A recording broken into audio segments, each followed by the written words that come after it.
Okay, well, now you've read the course description, you watched me for 5 minutes, sorry. And what we're going to do next is take a look at the projects for this class. This is going to be probably the largest part of this class for you. We have three options. There is a kind of a portfolio or website about you. Another option is to create like a learning experience, digital learning experience. And the last option is to just be an explorer, get out there and look at a bunch of different tools and try to figure out how they may be included in academic settings and student experiences. So those are the three types of items that you can choose to make. You just need to do one of them. And in this video, I just want to show you some examples. They're all linked below of these items, and you can cruise through them at your leisure. So let's take a look at them very briefly. Okay, so as I noted, there are three types of projects. We're going to take a look at each one of them, just a couple examples from each. You're going to know these first people. So this is an example of a faculty portfolio or an informational site about a person. One of my favorite faculty, somebody I've ridden many miles on a bike with, Ko Nitsu. He created this in Google Sites. That's what this site is. It's super easy. It's super free. Easy location to add content to. You can see that he has different items up here from some of the other sites we'll look at. And these are up to you, however you want to add content here. But it's visual. It's very webby. Looks really nice on a phone. Just a nice, easy tool. I've been using it a lot lately, and my background is actually in kind of trickier websites. So, but it's a super great tool. You probably also know Sunita. She is a faculty member here. This is her website. Obviously, again, it looks a little different. It has things that Ko's does not. And this is obviously just a really easy, great site. And she, again, chooses these types of things to add to her site. The next two are from students here last quarter. This is a great example of what your assignment could be, right? It's got your resume, your teaching philosophy, some resources, things you've done in the past, about me. Very simple. This was done in WordPress. WordPress is a great free tool to use, and it's one that you can host. Raman, she you can see here, she bought her own domain. That's an option for you, and I can help you do that. Here's a Google site with another student from last year.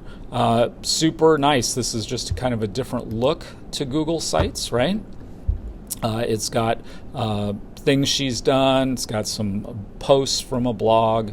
Again, this, we're all just learning this journey. So how these look is going to be up to you. This is an example of like content creation or an experience for students. This was done in a tool called Rise by the company Articulate. A very webby look to it, right? So you start the course and you kind of go through these various steps, and I did this like 8 years ago. Nice tool. This actually, you can get a free version temporarily, but there's many others. This is a free WordPress site that has great information about behavioral health research. You may know Wa, faculty member here. She uses, this is the free WordPress site, right? Very nice looking. It creates a way for students and you to experience, you to create it and students to experience content. This is a tool called Genially. It's free mostly. You can do this for free. Really interesting, very webby too. In this case, kind of does some interactivity items, H5P, similar. So these last three were just examples of building content and experiences for students. So that's another option you have for your project. The last option, I'm going to use a free WordPress site here as an example. This was this very class, I think, like, I don't know, 6 years ago or something like that. And in this case, the teacher at that time who I helped with this had students all add content to this single site, not unlike what we're going to be doing. Oh, this was 2018, so yeah, 6 years ago or so. So the content is fed into this or created in this space by the students, and again, that's what we're going to do in our class. But you can see that as you go back, these are a lot of final reflections here, but over the 10 weeks, they explored different tools. Here, this student, something called S'more, which I'm not familiar with, but they kind of explain what it is, what it might be used for. And again, this is just an example of going out there and looking at various tools and seeing what's available and how it might be utilized.